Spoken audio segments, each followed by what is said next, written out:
Are there any circumstances in which riba is permissible?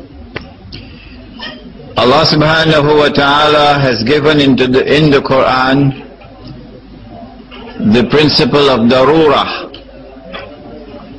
or necessity,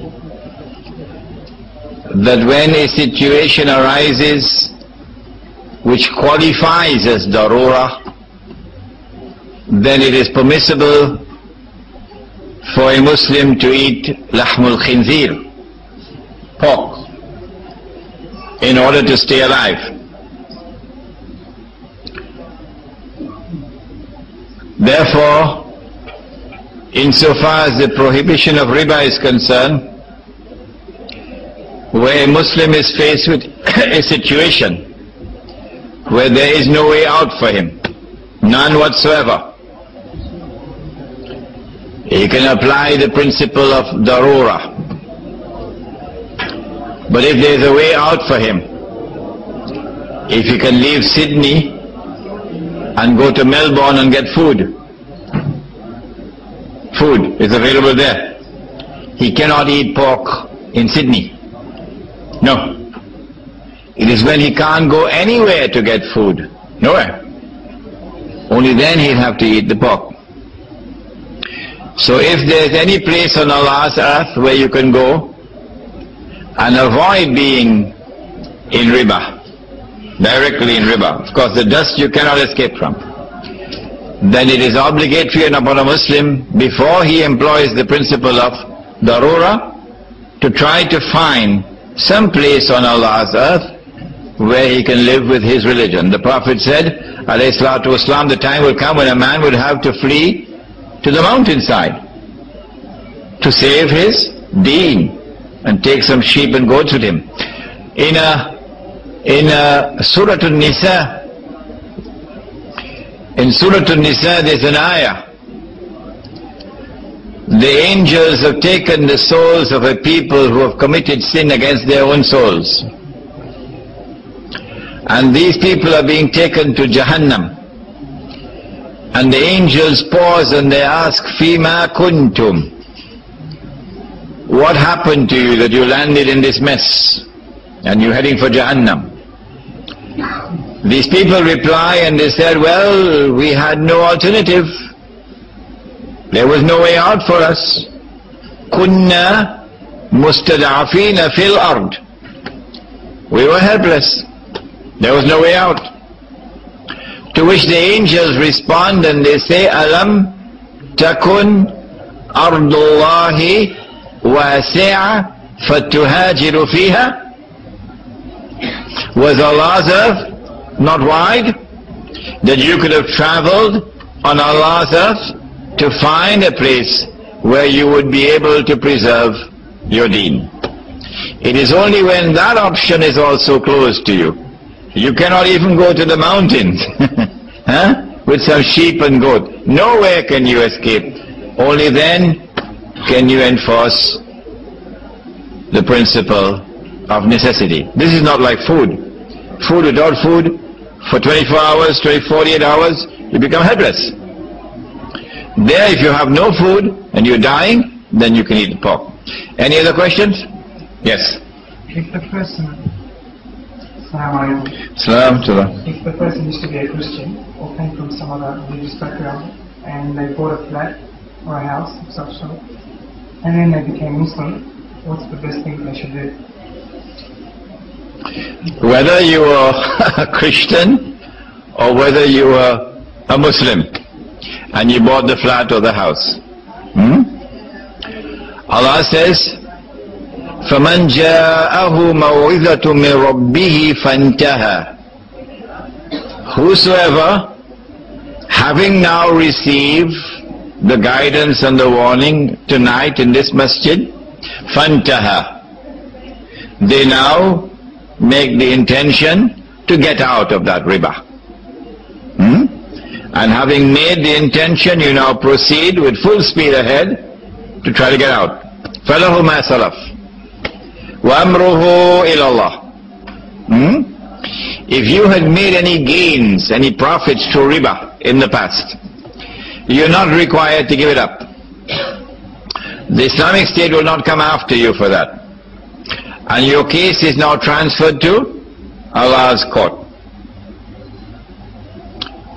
If, however, having heard the lecture, you still remain in your riba, فَأُولَٰئِكَ أَصْحَابُ النَّارِ هُمْ فِيهَا خَالِدُونَ. So the first thing you must do is to make the niyyah in your heart. Oh Allah, I recognize that I have committed a mountain of sin by entering into riba. I seek your forgiveness and I make tawbah to get out of it. And having made the intention, you now proceed to make the best effort that you can to get out as soon as you can. Yes? You mentioned lease and rental. Obviously you sold your house, now alhamdulillah, but then you're going to a rental. Alright. I have been renting an apartment in New York. I lived in New York for 10 years, in Miami for 1 year, never bought a house. It was a 2-bedroom apartment and I was paying $1,000 US a month in rent in New York. But I know that that $1,000 that I'm paying includes my landlady's riba, because she bought the house with a bank loan on interest. So I am paying her riba for her. So I am indirectly involved in riba. When a Muslim is faced with two evils and there is no way out, he must always choose the lesser evil. But as soon as an opening comes for him to get out of all the evil, he must get out. So although I was a former diplomat, although I've attended 5 universities in my life, I had a superb education, I never earned more money than just to pay my bills. So I could never save anything. It's only when Allah helped me and my books were written, all of these books. And then I bought my books and I said, let me travel around the world, and if Allah so wills and the books sell, then I might be able to get enough money to buy a little piece of land. Allah has helped me, and I now have the money to buy the land. Okay? And now I say, maybe Allah will help me, I get enough money to put up a small house, very small house. This is where I am now. So as soon as I have enough means to put up a small house, I'm not renting anymore. Until I have the means to put up the smallest of house, I have no alternative. I have to rent. But I'm in indirect riba. Yes? Why do I have anything to do with the owner? He's paying riba, I've got nothing to do. When Judgment Day, I'm not going to judge for what he does. I just want to pay rent. Yeah, the owner has entered into direct riba.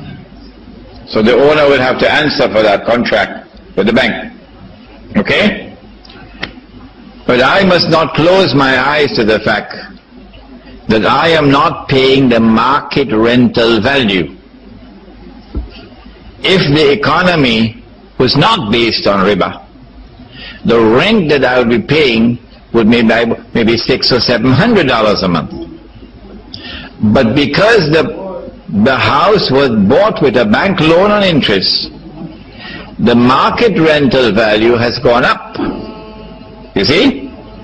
So I have to recognize that I am indirectly in riba, but because I have no alternative, I don't have the means to be able to get a home of my own, even the smallest one, I have to stay with the lesser evil.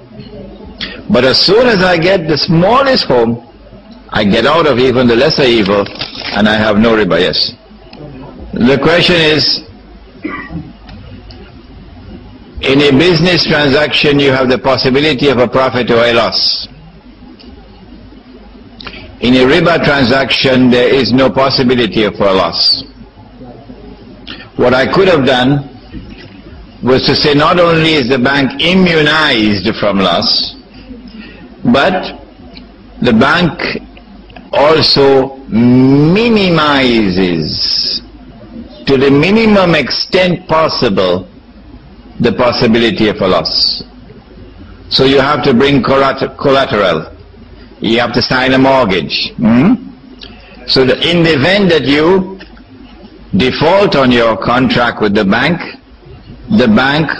can seize your property, seize whatever has been mortgaged, and ensure that the bank does not suffer loss. In fact, when the bank takes your house, they usually sell it with a sweetheart deal.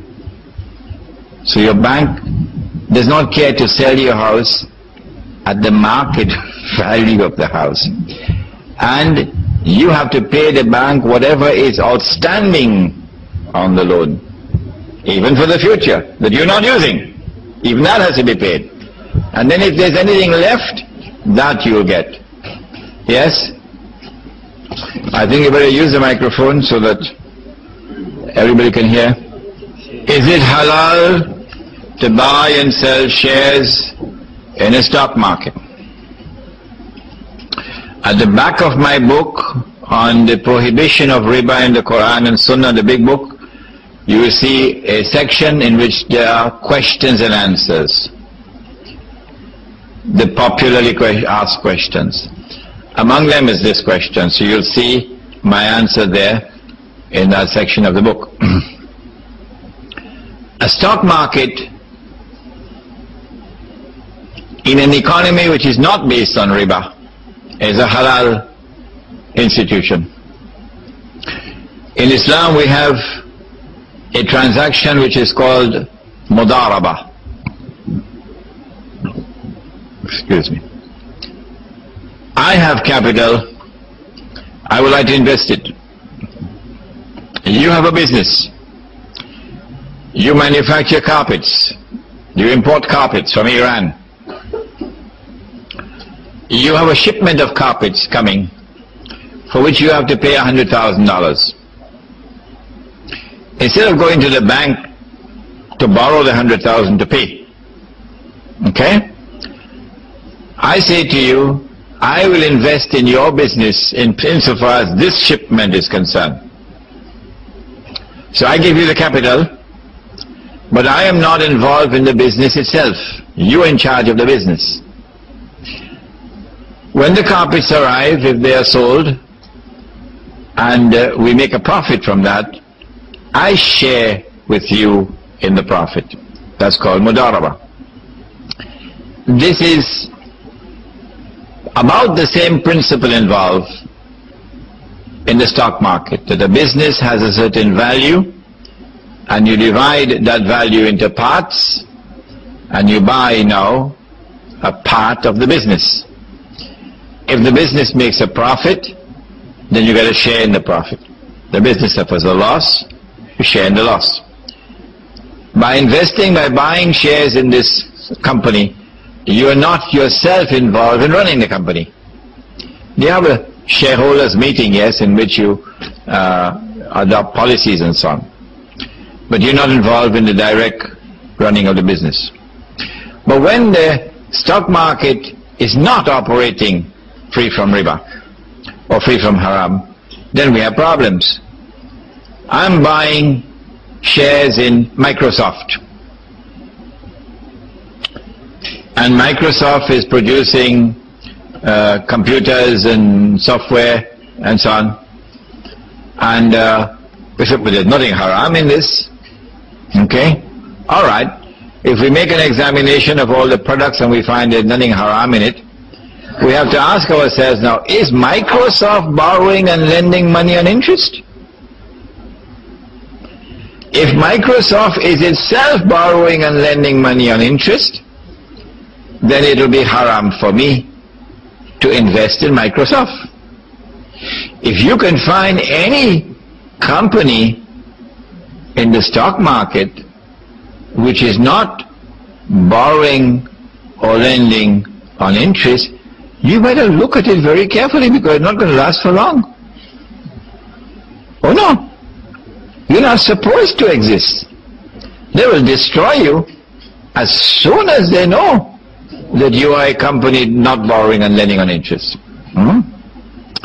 Secondly, you have to look at the product that the company is manufacturing. The company is manufacturing alcohol, and you invest in that company. Then of course the profits or the dividends paid will be haram for you. The third and perhaps most difficult part of all in analyzing today's stock market is that the value of a company,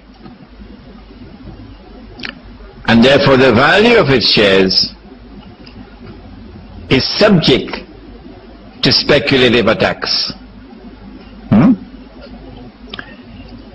There's something called the grapevine, and news travels through the grapevine. And the reason why we make all these contributions to this political party and that political party, and this fellow running for mayor and this fellow running for municipal councillor, is because we're making investments to get news, information. Information means money in the market. We want access to information. This is called insider trading. The insider trading is what really is reaping all the profits in the stock market. And the rest are only donkeys. They're just donkeys in the market. The rest are there to make the stock market look civilized, look respectable, while the insiders are ripping off the market. Speculative transaction is a transaction in which you buy anticipating that the price would rise. When it rises, you then sell and you make a killing. Or you sell anticipating that the price would fall, and when it falls, you buy back and you make a killing. If your analysis is based on valid economic criteria, valid economic criteria, then there is no hurma in buying, because I believe property prices are going to rise, or there's going to be a greater demand for this or so on, and that's a legitimate profit.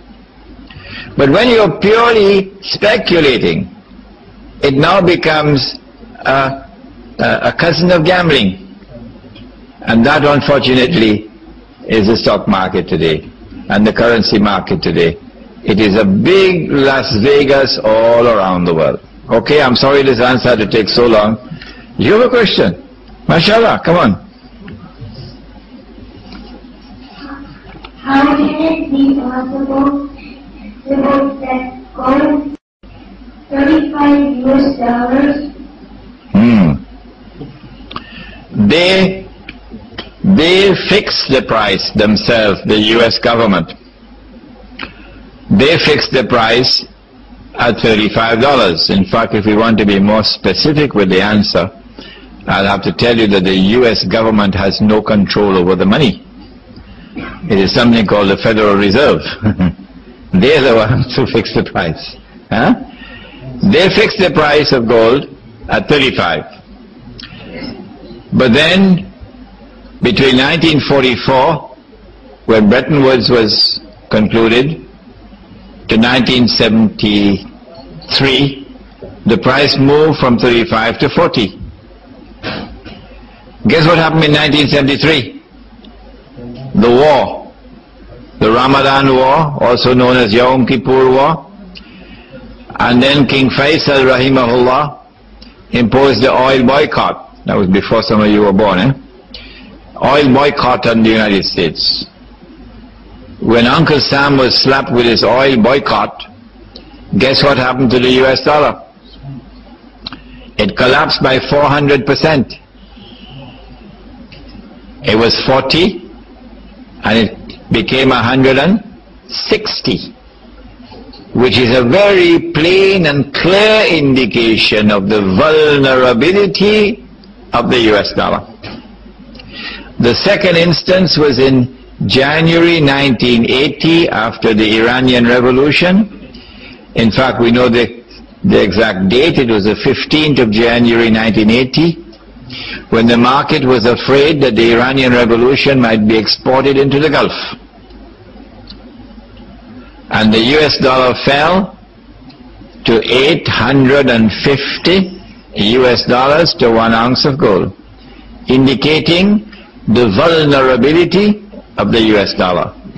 So when the attack comes, which I am anticipating is going to come soon, during this summer while I was touring Indonesia and Malaysia and Singapore, in my public lectures I was saying I expect it to come within the next 5 to 10 years.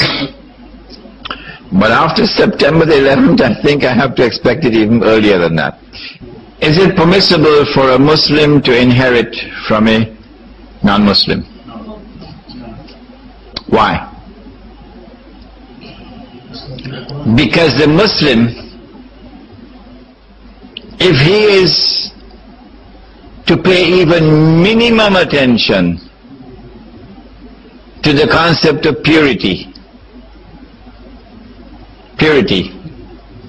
has to ensure that what goes into his stomach is halal, because that can affect your spiritual state. The clothes that you wear must be halal.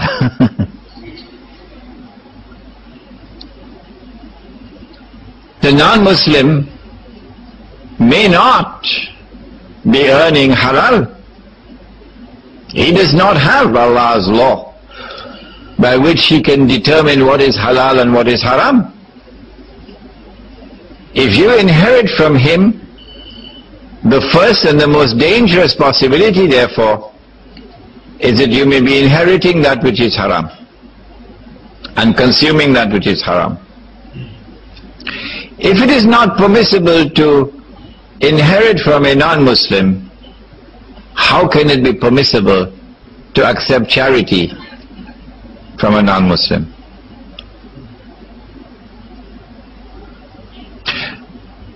In a condition of darura, yes, you can even accept pork. So my answer does not apply to situations of darura. My answer applies to situations which do not qualify as darura. A Muslim, therefore, in order to ensure that whatever he consumes is halal, must ensure that whatever he accepts is also halal. Yes? I've heard of a movement in North America and Europe known as Remark that are reviving this concept of real money. Could you perhaps shed some light on that? I met with Sheikh Abdul Qadir in Cape Town in October for the first time, and I met with Umar Vadilio in Cape Town in October for the first time. And alhamdulillah that I got a chance to meet with them. I have benefited myself from the writings of Umar Vadilio, of the Murabitun, and I commend the Murabitun for the excellent work that they have done in attempting to explain the subject of riba, and in particular money, paper money. The Murabitun have gone beyond that to mint money. They're minting gold coins and minting silver coins. Alright? They are now seeking to establish Muslim villages. Exactly what I want to do. And in those Muslim villages, they want to reintroduce real money. But in the meantime, what they have done is to establish e-commerce, electronic commerce using the Islamic dinar. They ask you to buy dinars and then use your dinar for trade within their trading market. The only problem that we have found so far with this system is that it begins on the same foundation that the European system began, namely that we're not going to be using actual dinars and handing over dinars. No. That we'll be using a receipt for the dinar, while all the dinars are going to be kept in one central location, and we have to pay for the dinars to be kept there. They're going to be earning money while keeping and storing the dinars. And we have to depend upon their honesty and their integrity, that when we want our money, we can get our money. I'm not comfortable with that. In my market, every man will keep his money in his pocket, and when under his pillow. And when you buy and sell, you will hand over money the way you did it when Muhammad ﷺ was alive. We have two sisters from the two questions from the sisters. You explain that if you are paying interest, it is also a sin. What happens if in the family, if your husband is paying the riba and you're the wife, what do you do? If your husband is in riba, directly in riba, he borrowed money on interest from the bank and he's paying the mortgage, and you're the wife, you have not signed the agreement. He has signed the agreement. If both of you have signed the agreement, then you are directly in riba. If he has signed the agreement, then he is riba. He is in riba, not you. If he's putting his money in a fixed deposit and earning the interest, and then using that interest to support the family, then not only is he consuming riba, but you're also consuming riba, and your children are also consuming riba. But if he's only paying riba, not taking riba, then he is in riba, not you. However, you're now living with a man whom the Prophet Muhammad ﷺ has cursed. No woman should ever want to continue to live with a man who has the curse of the Prophet upon him. So what you do is you inform your husband, either you get out of riba or I want out of your life. He will then respond and say, well, you can leave if you want to leave, I get somebody else. Or he can respond and say, no, I'm wrong, I promise you, I'm going to get out of riba. In which case, you thank Allah that your husband has seen the right path, and you now assist him and encourage him to try to get out of riba. And both of you pray to Allah for help. What do you do with interest when you take it out of your account? I put $100,000 in a fixed deposit, and after 1 year I got, how much, about 10,000? About 10,000. And I now have this $10,000, which is riba money. Question is, what can I do with this 10,000? Can I give it to the poor? I can only give it to the poor if it's halal for the poor. Alright? If it's halal for the poor. But it will only be halal for the poor if Allah or His Messenger said that it is halal for the poor. Did Allah say that it is halal for the poor? No, He did not.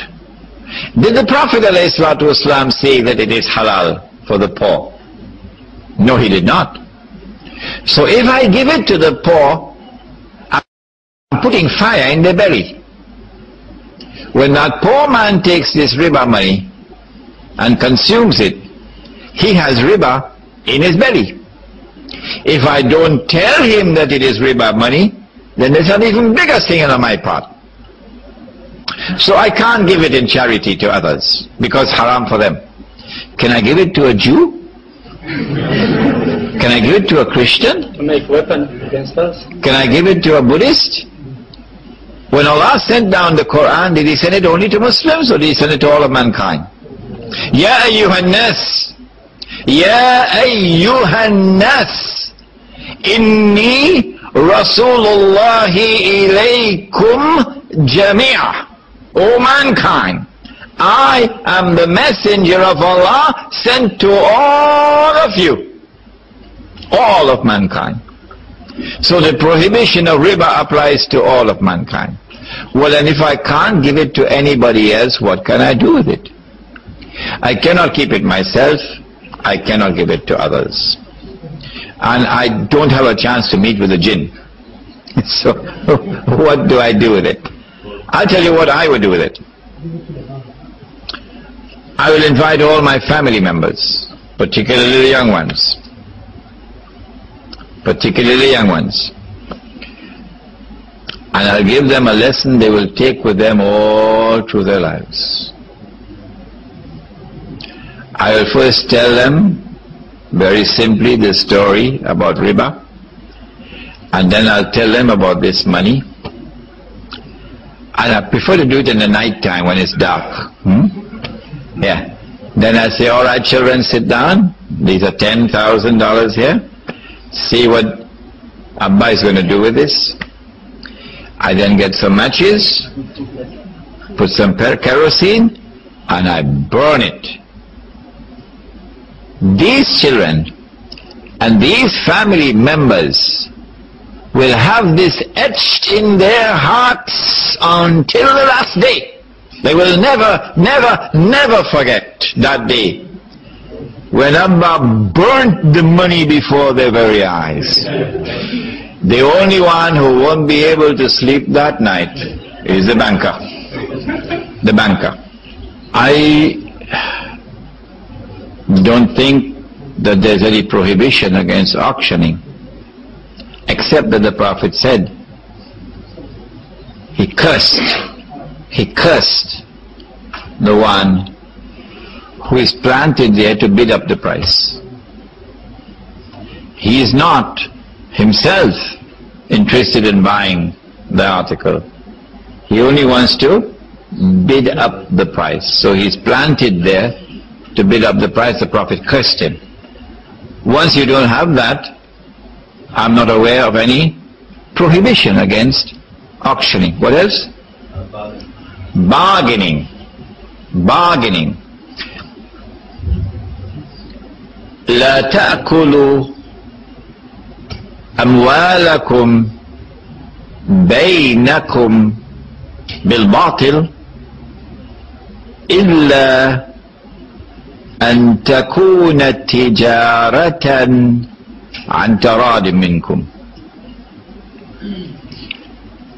Do not consume each other's wealth unjustly.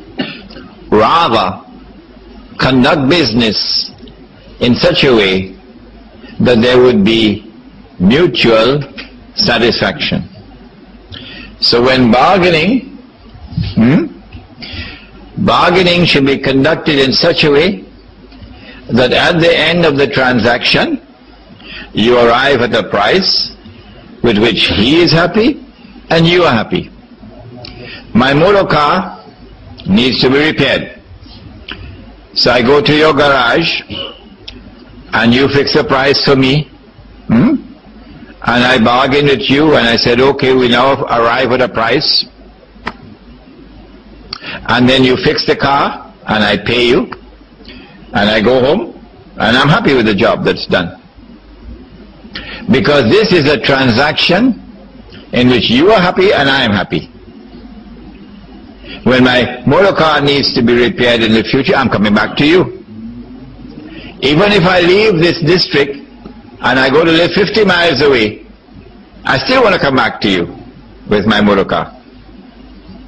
But if my motor car needed to be repaired and all that it needed was a fuse to be changed, that's all. And the fuse is 50 cents. And I go to you and you tell me, Sheikh, the transmission is bad. And this job is going to cost you $500 and it's going to take a few days to repair. And of course, because the Sheikh doesn't know the subject, so he gives the car. 3 days later he comes, he pays the $500 and he gets the car. But then you went with your friends, and while you were drinking the whiskey. Say, you know what I did with the Sheikh? And then the news reaches the Sheikh. He ripped me off. Would you ever want to go back to him? No. No. The minute you know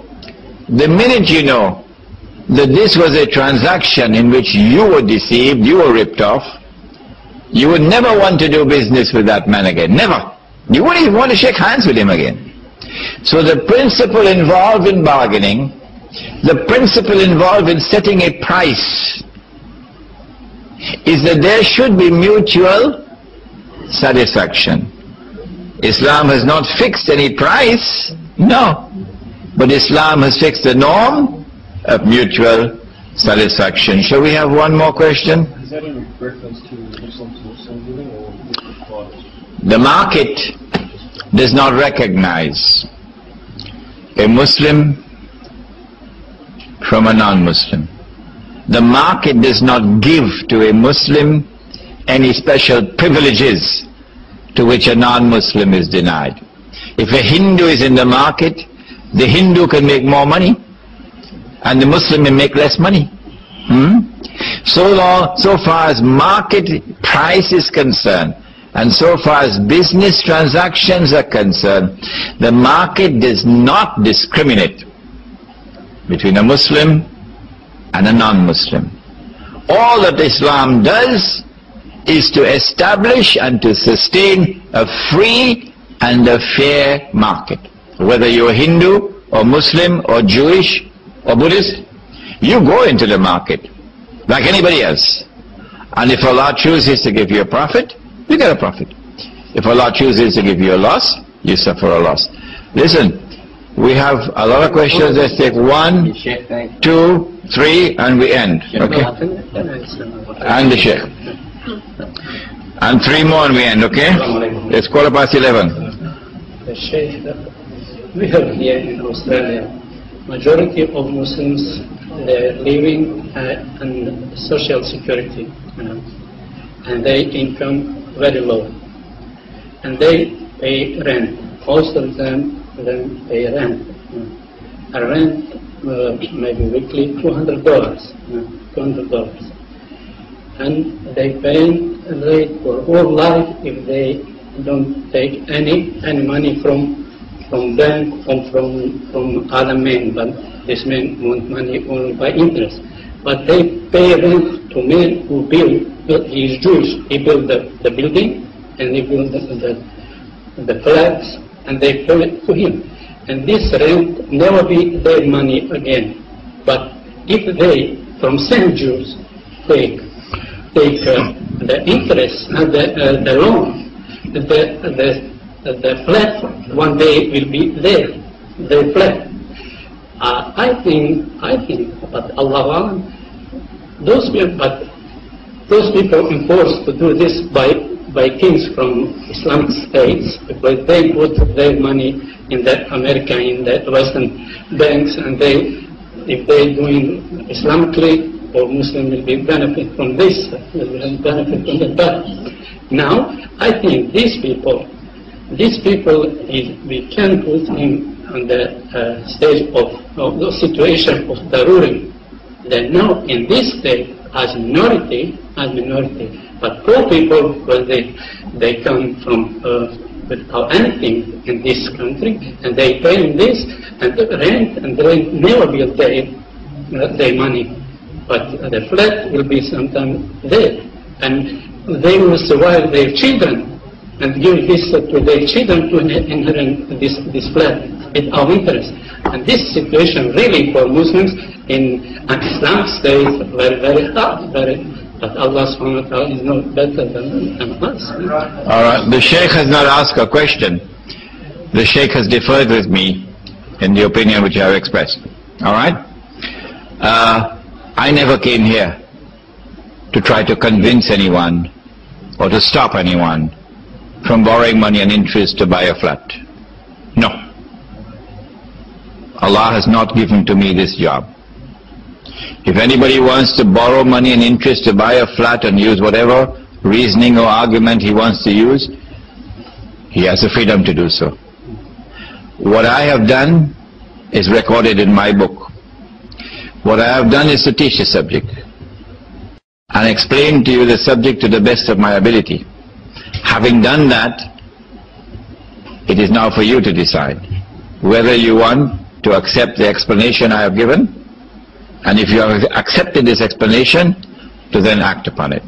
Alright? I have done my job. 1, 2, 3. Yes? There's an institution in Sydney called the MCCA, and they lend money on the principle that they buy a flat and the amount they buy is all you pay back. But let's say, for example, you bought the flat for $1,000 or whatever you bought it for. You pay rent to them according to how much you paid back. So if they paid half the flat back, you're going to pay half the rent at the market value. In order for this principle, this method to work, to be halal, the house is on sale for $100,000. I put up 10,000. The investment company, which does not have to be Muslim, puts up 90,000. It does not have to be Muslim. And we now have a partnership. We bought the house on the basis of a partnership. They own 90% of the equity. I own 10% of the equity. We now have a partnership. The partnership now signs an agreement with me, which is a rental agreement, that I will rent the house at the market rental value, not at the rental value that Mr. 90% determines. Not at the rental value that one of the partners unilaterally determines. Not on that basis. On the basis of the market rental value, which is determined through a valuation, a business valuation. What if the rent is set at the average of the state? Let me repeat one more time. Islam operates on the basis of the market, not the state. The state does not determine market price. The market determines market price. So you get a business valuation which determines the value, the rental value. And both parties must decide upon that third party who will be the valuation. When we get the market rental value, not the rental value unilaterally determined by one partner, at that market rental value, the house is now rented. When the rent is paid every month, 90% goes to that partner and 10% comes back to this partner. This is a separate transaction, independent transaction. So long as I have 10% of the ownership, the equity, I get 10% of the rent. The lease is, say, for 1 year. At the end of 1 year, we have another market valuation to determine whether the rental value should remain the same or go up or go down. Every year, we have a new lease. Okay? Now, in addition to this, we have a second agreement. And the second agreement is that the partners who own the property are responsible to the extent or proportionate to their ownership, responsible for taxes. So you will pay 90% of the taxes, and I'll pay 10. Responsible for maintenance, so you'll pay 90% of the bill for maintenance, and I'll pay 10. And that the partners have the permission to agree upon one partner increasing his equity. So I want to increase from 10 to 20. Anytime I want to increase my equity, anytime I want to buy from my partner, we will have to determine the market value of the house, because that market value changes. We will not operate on the original purchase price of the house. No. Every time I buy from you, we determine the market value. Therefore, we determine the market value of the portion I want to buy. I pay you, my equity increases from 10 to 20 to 30 to 40 to 50, etc. When I have bought you out, then the house is mine, and you transfer the total ownership to me. This is a halal transaction. I have not found it anywhere in the world today, except for one instance I found in San Francisco. Only one. Was your hand up in the beginning? No. No. No, I think I have a very important question. That gentleman there. Sheikh. Which man? Yes. In a situation, if somebody buys a house, borrowed money from the bank, say buys a house for $150,000, and so 4 or 5 years down the track, he realises that it was haram, and he decides to repent and sells the house. Okay? He bought the house for $150,000, he sold the house at the market value, which is about $300,000. Is he entitled to the profits? Yes. Entitled to I just mentioned it. فَمَنْ جَاءَهُ مَوْعِظَةٌ مِّن رَبِّهِ فَانْتَهَى فَلَهُ مَا سَلَفَ وَأَمْرُهُ إِلَى اللَّهِ. You don't have to give away that profit as charity. You don't have to give away or leave it with the buyer, reduce the price. No. Yes? I just want to know the charging. Is that illegal too? Because like you send money overseas, they put the charging back. So that's legal. If money is being transported, then the person who receives it is not using that money. It's just in a bag. He has no access to that money. And he's just taking the money from one place to another. Why should he do that free of charge? Why should he do that free of charge? He's taking his time. He has to use his horse. his Toyota Camry. So, to move money from one place to another, alright, that is something for which you should have to pay the person who is working. However,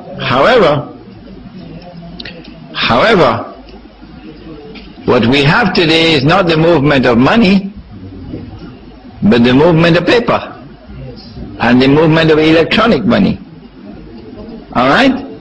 If I give you 10 gold coins and I say, take this to Melbourne for me, I ought to compensate you for your time and your effort. But this is halal money. When you're transporting or moving haram money, how can we get a halal fatwa? No, the money is haram. You pay your zakat. And you took paper money to pay your zakat. The paper money is haram. I want to know what kind of mathematical formula I have to use to get haram to deliver halal. Beyond me, I never studied that chapter in mathematics. This is haram. How can halal emerge from haram? Alright? Can we ask last 2 questions and then? I think the Sheikh raised. Yes. Is a disturbing and important point. The Sheikh has not raised the point. The Sheikh has deferred with me. I know Alright, here we are. That's his right to do that. But it looks like a lot of Muslims have this problem. They argue that just because they're Muslims, why should they be poor? Why shouldn't they own a house? But this is baloney because simply you should not contract any haram thing. But I think you should respond to him. I think that's Next one. Last question.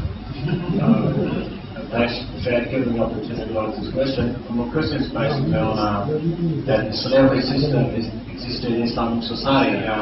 If that system was legal, on what basis the transaction had taken place between the master and the slave?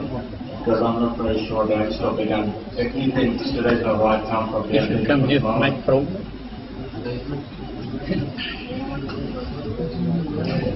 Islam did not institute slavery. Islam responded to slavery with reciprocity. Reciprocity. Because we responded to slavery with reciprocity, there was buying and selling of slaves. That was a halal transaction, not an illegal transaction. Once it's a halal transaction, there is no riba there unless there is deception. Once the enemy stops enslaving our people in warfare, we reciprocate. We would not enslave unless Allah commands enslavement, because Allah has done that. Allah has ordered the people to be enslaved. So long as the enemy does not enslave our prisoners of war, we will not enslave their prisoners of war. There is no other means through which people can be enslaved. Alright? رَبَّنَا تَقَبَّلْ مِنَّا إِنَّكَ أَنْتَ السَّمِيعُ الْعَلِيمُ وَتُبْ عَلَيْنَا يَا مَوْلَانَا إِنَّكَ أَنْتَ. It's a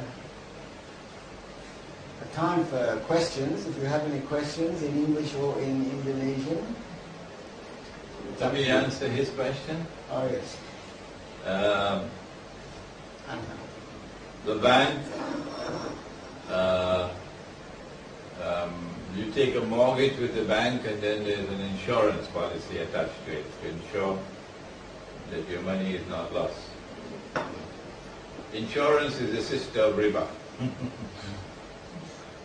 Insurance is the sister of riba. The money lender does not want to suffer loss. No. 1 second. So,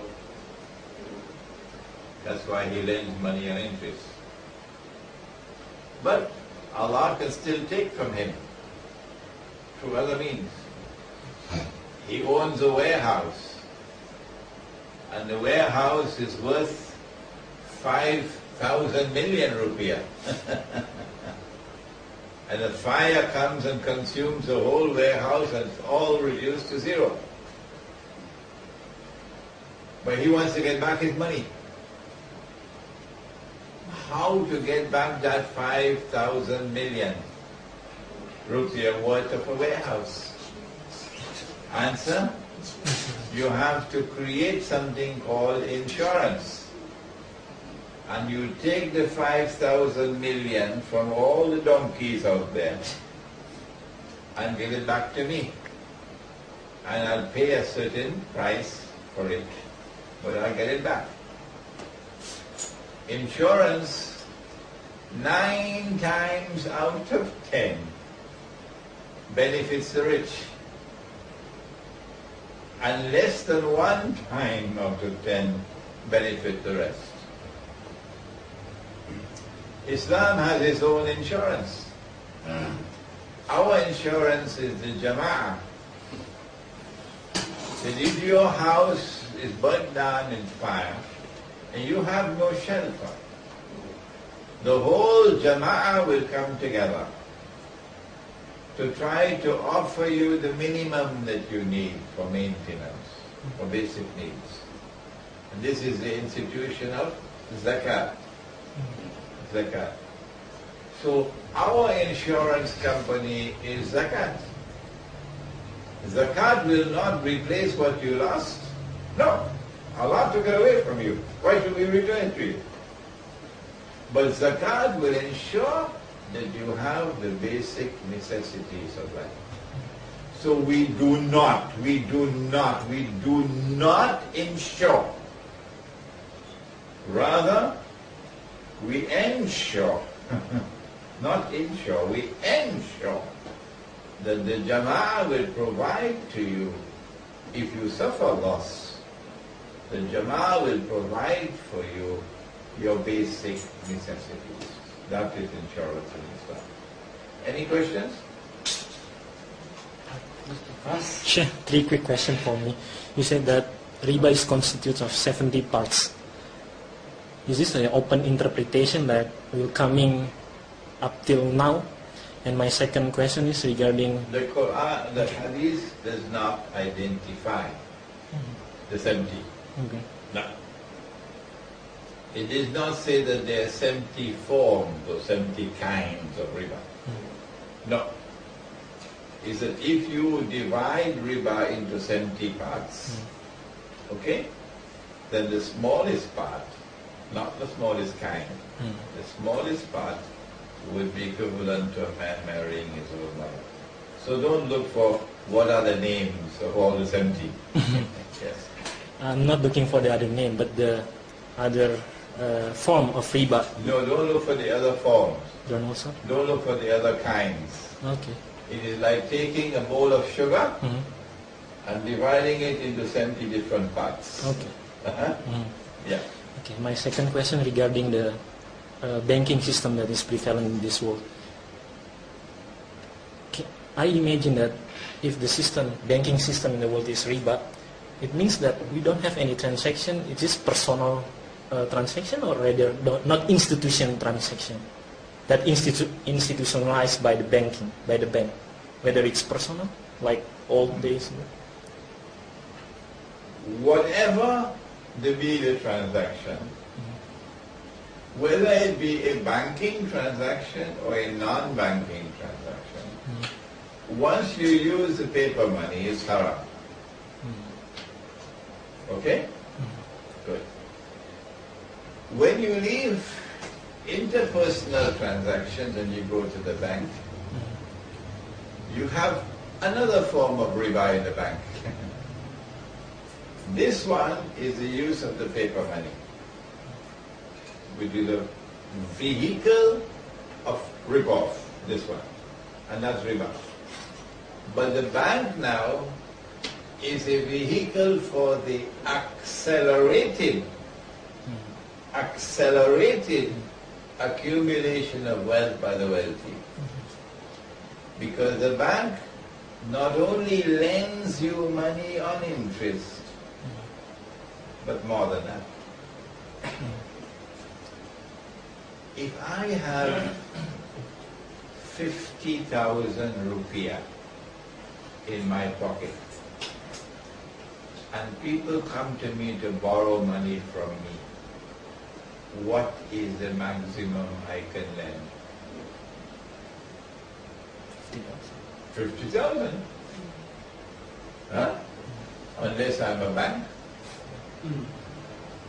If I'm a bank and I have only 50,000 in my pocket, I can lend 50 million. It's called fractional reserve banking. In other words, one rip-off is paper, ink and printing. And this is another rip-off now. The money I don't have, I can lend. So this is accelerating the rip-off. My last question, Sheikh. Regarding the alternative of money, if we make it in Indonesia, like rice, it's difficult to measure rice, the standard of rice, because it's too small, and there's no consensus between the ulama in Indonesia. How can we use rice, and how can we make it the standard as gold and silver is more easy? So I don't suggest to you that you wait for the consensus of the ulama. Okay. Because they're all sleeping. So how? They're all sleeping. Sleeping on the bed. And even if you go and try to wake them up, they don't want to wake up. No? I know. I've been shouting from the mountain tops for 15 years now. The only man who heard me was Dr. Muhammad Mahathir. Umar Badilio and myself have been in this region talking on this subject. We were the only two, Umar Badilio and myself. Who listened to us? The ulama in charge in Kelantan. Kelantan never listened to us. No. But when Dr. Mahathir got up and he declared that this US dollar is a form of imperialism, and he called for the return of dinar and dirham, only then did Kelantan wake up. Kelantan. Kelantan, don't you know who is Kelantan? State in Malaysia. Kelantan is a state in Malaysia. Kelantan, when I speak of Kelantan, I assume you'll understand that PAS is in control in Kelantan. Islamic movement is in control in Kelantan. Ulama are in control of Kelantan, not Mahathir. So when I say Kelantan, I mean the ulama, the past ulama. We spoke to them, they never listened to us. And those are the political ulama. Huh? So don't wait for consensus of the ulama. You cannot solve the problem macro. Okay. The only solution you can offer is micro. Micro. And micro is in the countryside, the remote countryside. This is my opinion, you don't have to accept it. Excuse me, sir. Yeah. If there's any consequences with different measurement of the rice, it will be untradable because, let's say in Java we have 500 districts. If we want to tradable exchange, it will be different because it will be rice in the moment. Your micro market will be in the remote countryside. It will not be a market with 500,000 people. Okay. No. It will be a market of a small kampung. And in that small kampung, they will more likely than not be using all the same rice. In the event that there is a need to trade between one market and another, the traders will have to solve the problem of the value of this rice when compared with that rice. That's not your problem.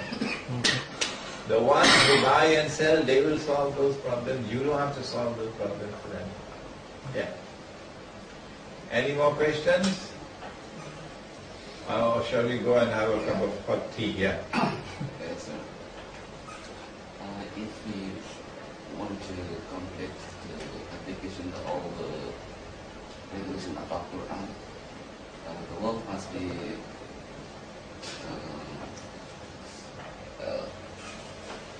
Khilafah must be come again. It's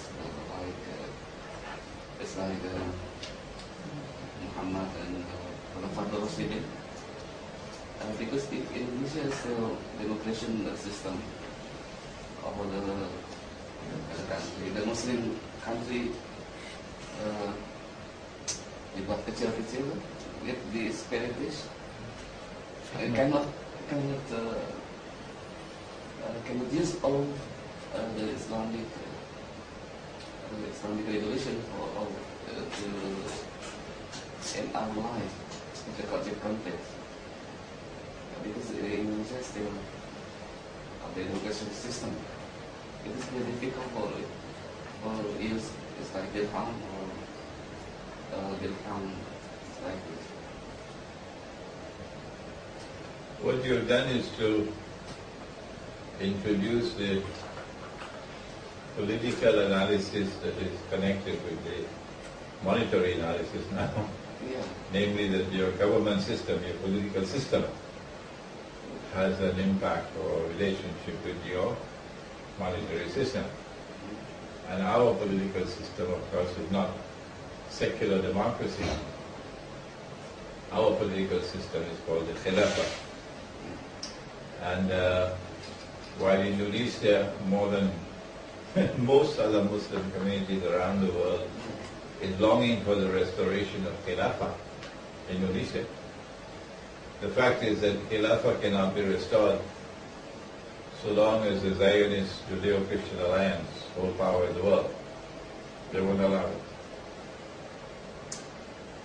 But Khilafah is coming back, and it will come back, in my opinion, at the time of Imam al-Mahdi. And we probably have only another 20 to 30 years left to wait for it. In the meantime, I suggest that if you cannot restore Khilafah at the macro level, you restore Khilafah at the micro level. The micro level is the Jama'ah with an Amir. Even if the Jama'ah has 200 people, the 200 people will give the bay'ah to the Amir. There will be only one masjid, only one. And the Amir will enforce the deen on the members of the Jama'ah.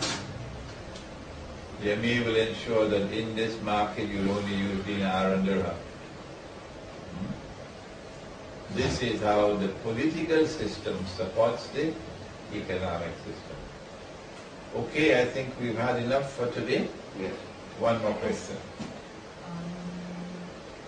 In recent time, how can we avoid doing shirk while we still cannot avoid doing the paper money, say? And my other question is... One at a time.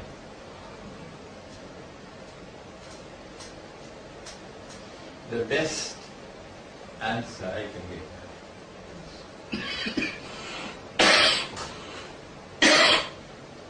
is that we must recognize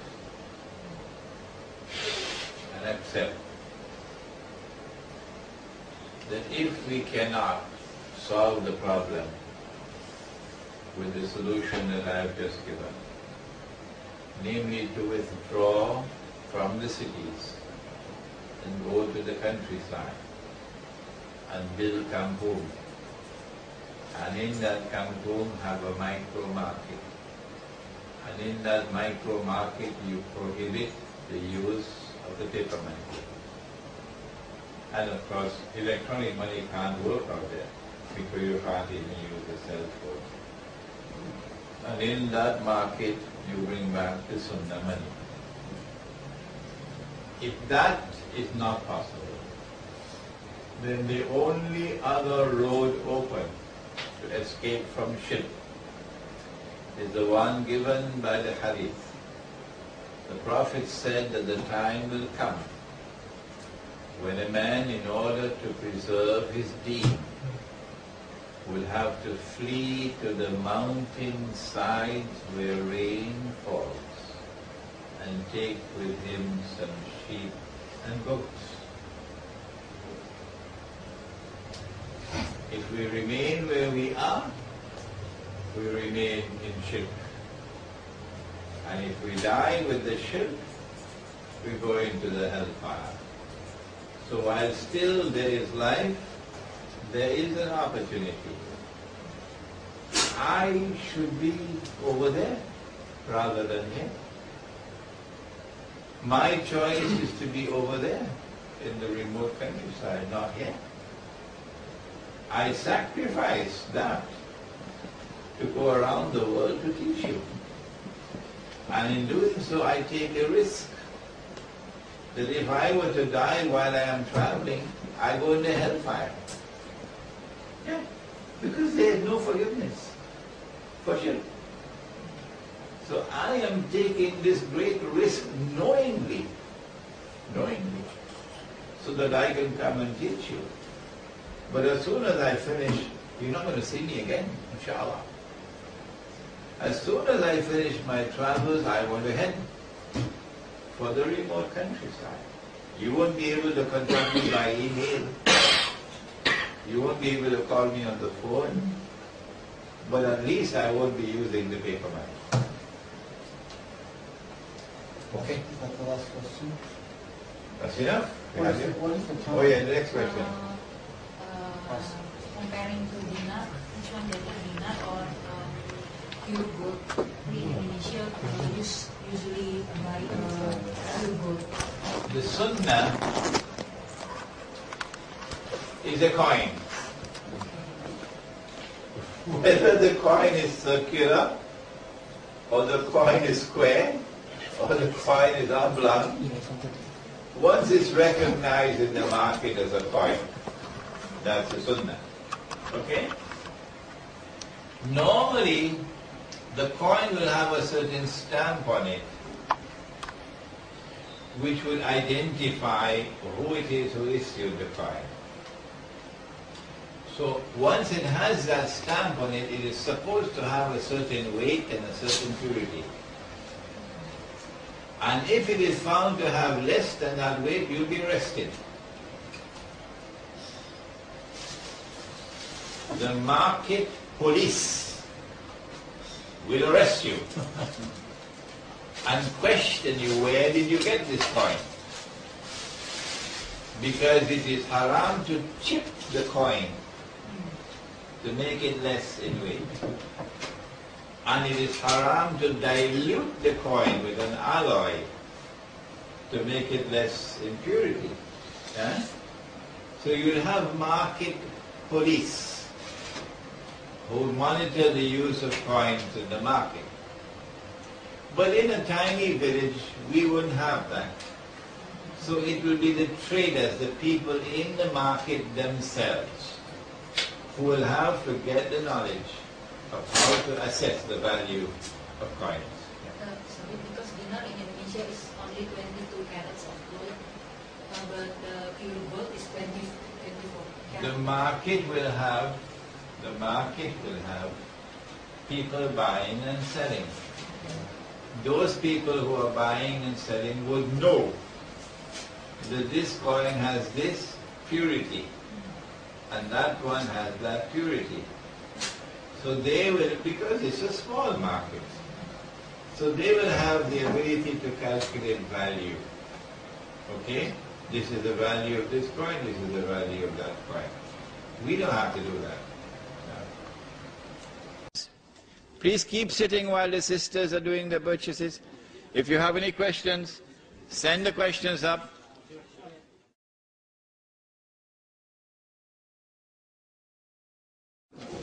You portray the Ottoman Empire as the golden age of Islam. That is not true. I do not do that. What I did was to say that the institution of the Khilafah survived until 1924, even though the seat of the Khilafah had become Mulukiya, or monarchy. I never said that the Ottoman Empire represented the golden age of Islam. This is not correct. Why are Muslims and even muftis and shuyukh so vociferous and so vocal about interests and the banking system, and yet they are themselves the first in the queue for government grants, for funding, for child allowances, for school funding, and a lot. Let me quote a hadith. You will do me a great favor, brothers, if you will be quiet. Let me quote a hadith. I quoted this hadith in Perth, and a Muslim brother got very angry. But I love him. He recited the Quran very beautifully. He got up and he went after me with very powerful language in Perth. Listen to the hadith. It is in the Sunan of Tirmizi. The question is, why are some ulama behaving in this way? It is in the Sunan of Tirmizi. It is narrated by Ali radiallahu ta'ala anhu. And the Prophet ﷺ said, listen carefully to the hadith, يُوشِكُ أَن يَأْتِيَ عَلَى النَّاسِ زَمَانٍ. It will not be long before that time will come upon us, come upon the people. لَا يَبْقَى مِنَ الْإِسْلَامِ إِلَّا اسْمُ. When nothing will remain of Islam except the name. وَلَا يَبْقَى مِنَ الْقُرْآنِ إِلَّا رَسْمُ. And when nothing will remain of the Quran now except the traces of the writing, namely the guidance which is in the Quran is no longer applied in society. People are not bothering about it. مَسَاجِدُهُمْ آمِرَةٌ وَهِيَ خَرَابٌ مِنَ الْهُدَى. When that time comes, then those people amongst whom nothing now remains of Islam except the name, their masajid would be 5-star. You know what's a 5-star masjid? But totally devoid of guidance. Those people. Not all. Ulama'uhum their ulama, not all the ulama, their ulama. علماؤهم شر الناس ممن تحت أديم السماء. Their ulama would be the worst people beneath the sky. من عندهم تخرج الفتنة وفيهم تعود. They will be the centers of fitna, a test and a trial for a people corrupting the people. And so, if you share with me the belief which I have, that we are living in that age today, it is now absolutely imperative for us to seek to make a distinction between those who are the true ulama and those who are now the worst people beneath the sky. Islamic banking systems and projects seem to fail in Pakistan, South Africa, elsewhere. Even the Saudis are now borrowing from the IMF. Is there no way for Muslim billionaires, princes and sultans to bring the true Islamic banking to the masses? I have already spoken on this subject. The Prophet ﷺ prophesied that we would follow those who came before us, step by step. And even if they were to go down into a lizard's hole, he said, we will follow them into the lizard's hole. So they asked, O Messenger of Allah, who are you talking about, the Jews and the Christians? He said, who else? The Jews, long before this, established this banking system which today we call Islamic banking. What the Islamic banks are doing around the world is lending money on interest and disguising it as a sale. Yes, I have explained in other lectures how this so-called murabaha operates. I don't think it's necessary for me to repeat it here tonight. Oh yes, we have the videos at the back on the subject of riba, which will explain to you how what they call murabaha is not murabaha, it's false. It is riba, but it's not riba through the front door. It's riba through the back door. And you can tell them, Imran Hosein said, it stinks. It's worse than riba from the front door. And they should be ashamed of themselves for this riba through the back door, the so-called Islamic banking system. However, when an Islamic bank is engaged in transactions which are halal, and they do have transactions which are halal, then that is beneficial. What we should do is to try to encourage them to make all of their transactions halal. But guess what's going to happen? If an Islamic bank removes all the haram transactions and becomes totally halal, they will destroy it. Yes, it will be destroyed. It will not be allowed to survive. Yeah. You have trashed publicly the gift of the palm-top computer. Is this Islamic? No, I did not trash it. No. I did not trash it. I said if something is not of use to you, it has no utility for you, it is better to use that money, those resources that Allah has provided for you, use it in a manner which is productive. But you do not trash something that someone gives to you as a gift. No, you show respect for a gift. All right? The people in Cape Town who are known for their hospitality would be ashamed to hear you mock and make fun and laugh at their way of life, their homes and their mosques, and you say that you're going back to Cape Town to apologize, I hope? No. I have told them in South Africa what I told you here tonight. Yes. It is not an Imran Hosein with double standards, no. I have found a lot of Islam in South Africa. I have found a Muslim community in South Africa in which I have very great pride. Much better Muslims than I have found in many other parts of the world in South Africa. However, I have said to them, that it is something extremely dangerous to have a black woman as a domestic servant in every home. Extremely dangerous. That it will be in your interest to try to build a multi-racial fraternity in a Muslim village, where the black and the white and the brown and the yellow will live as a family.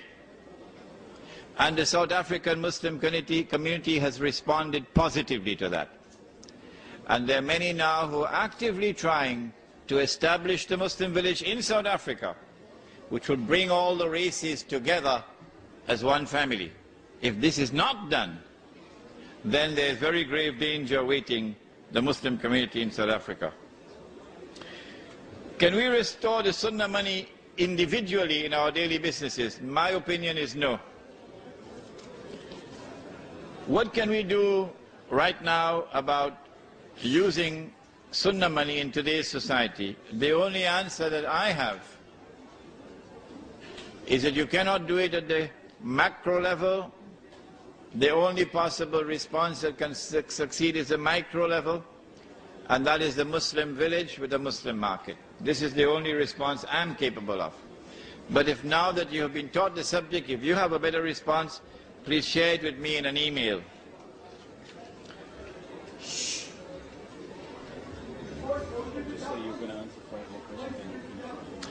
All right, let me answer 5 more questions because the audience is getting restless.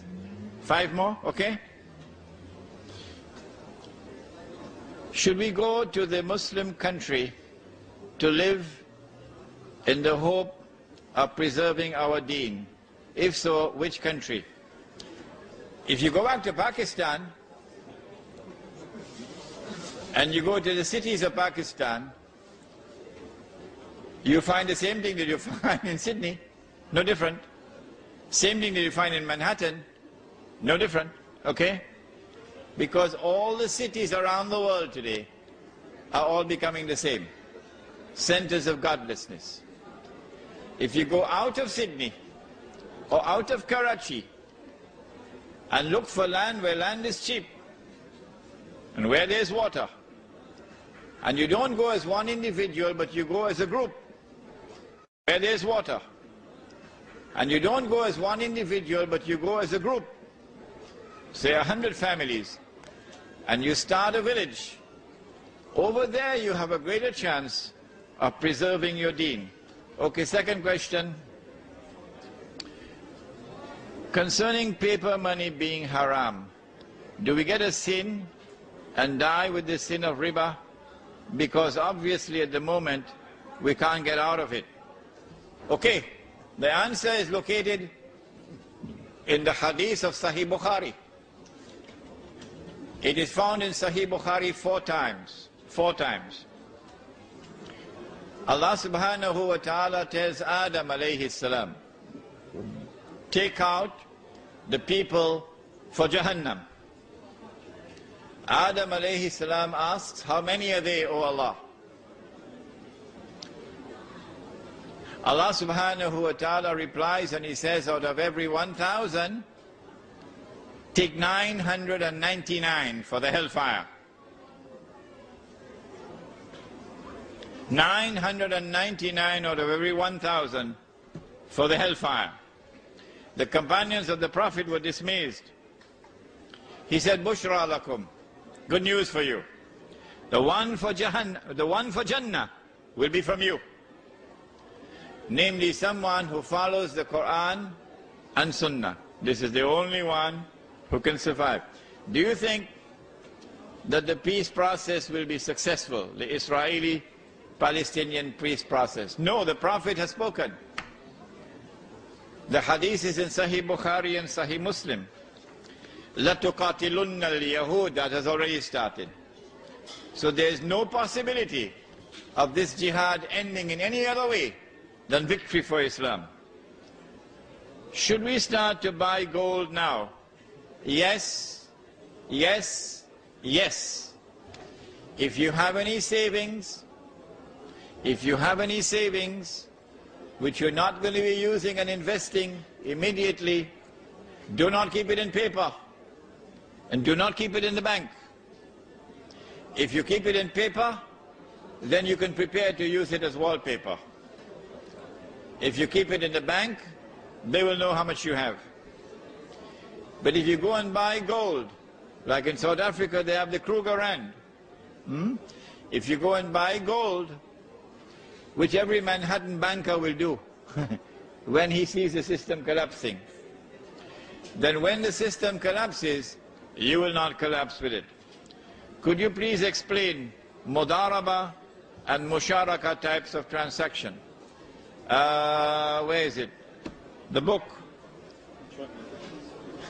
He's already taken it. In this book, you'll find a description of what is mudaraba and what is musharaka. Can you please explain whether the Islamic banking, which offer loans to purchase houses, is halal? What the Islamic bank does is to lend you money on interest to buy your house, but it is disguising it as a sale. In fact, it is a loan on interest. It is riba. It is haram. It is not riba through the front door. It is riba through the back door, and it stinks. Are there any countries in the Islamic lands that could possibly be self-sufficient, at least temporarily? What is the strength of the international monetary system is directly related to the extent of a country's involvement in this system. Couldn't the Muslim countries use their resources to disengage from the international monetary system? For example, to sell your oil for gold. This is a beautiful idea. Beautiful idea. But would the government of Saudi Arabia demand gold for the oil? No, the Marines will land. And the Saudi government will be gone, it will be history. You're a client state. There's only one country in the Muslim world today, only one, which seems to have understood that this international monetary system is fraudulent. Only one leader, and he is Dr. Mahathir of Malaysia. It is curious that two of us have been lecturing on this subject in Malaysia for the last few years. Umar Vadilio of the Murabitun and your brother Imran. And it seems as though our lectures, because the special branch are always there, to listen to our lectures, that our lectures have reached the ears of Dr. Mahathir. And so now he's seeking to introduce the Islamic dinar, the gold coin.